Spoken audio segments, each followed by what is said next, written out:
talk a little bit about this really special area of the brain, the executive function or the prefrontal cortex, otherwise known as working memory.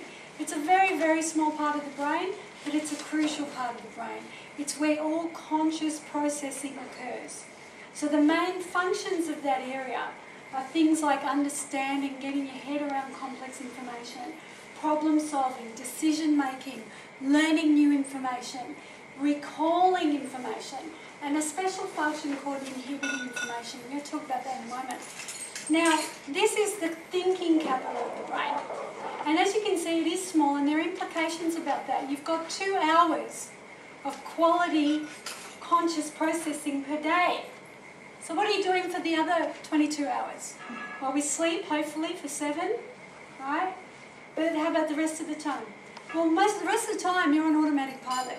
You have established practices, habits, routines that you automatically engage without even knowing. Right? We can spend a whole session just on that. But I'm going to show you the difference between prefrontal cortex and long-term memory. So I'm going to do a puzzle with you, and I want you to just yell out the answer, okay? So it's a simple mathematical equation. Not allowed to write it down. Okay? So just yell out the answer. 2 plus 7. 9 plus 11. 20. What? 9 plus 11, 20. 20 plus 14. 34. 34 plus 285. Okay, stop. That's all you had to feel. Did you feel that twinge where your brain went, oh shit, I've got to think? Because that is prefrontal cortex. And the brain actually has that moment of pause. Oh, I've got to work. Right? That's why there's that resistance, believe it or not, to actually using it, because it is part of the language. Kind of got excited. It's actually very resource intensive to use the prefrontal cortex. So anything that you need to do that requires considerable thinking, so strategy, proposals, needs to happen in a dedicated space, right? You can't do that in a space where you've got constant interruptions. Prefrontal cortex is very fragile, it's very fussy, and it needs to be honoured if you're going to get the best use of it. Okay? Any questions? Why it's a comfort zone. I know this space, even though it's not good for me, right? I know it, it's familiar, it's predictable. This is why habits are difficult to change, but not impossible to change. We can do a whole session on change, favourite topic. Yeah. But sometimes it can happen quite subtly. For example, I used to work with many well-intentioned managers who, if people came to them with an issue, what would their intention be? To help them to solve it. So they'd give them the answer. But it had mixed results. And what would happen is that, imagine, who likes to be told what to do here?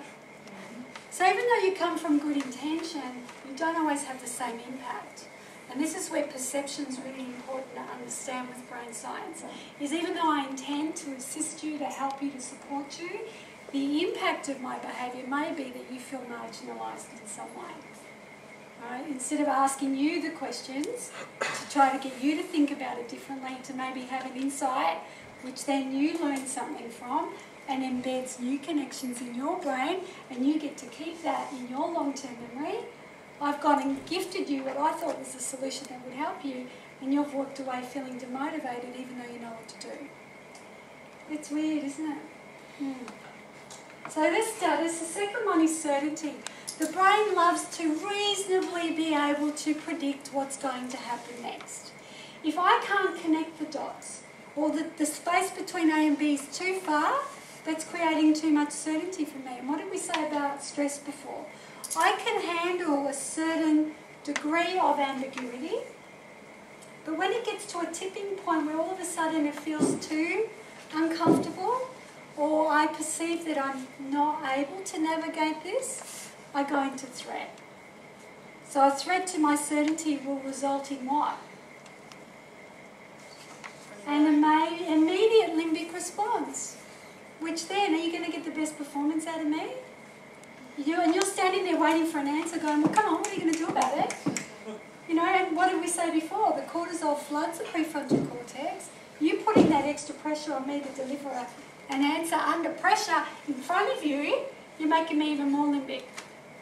Yeah? So certainty is really important. When you're delegating to people, making requests of people, make no assumptions.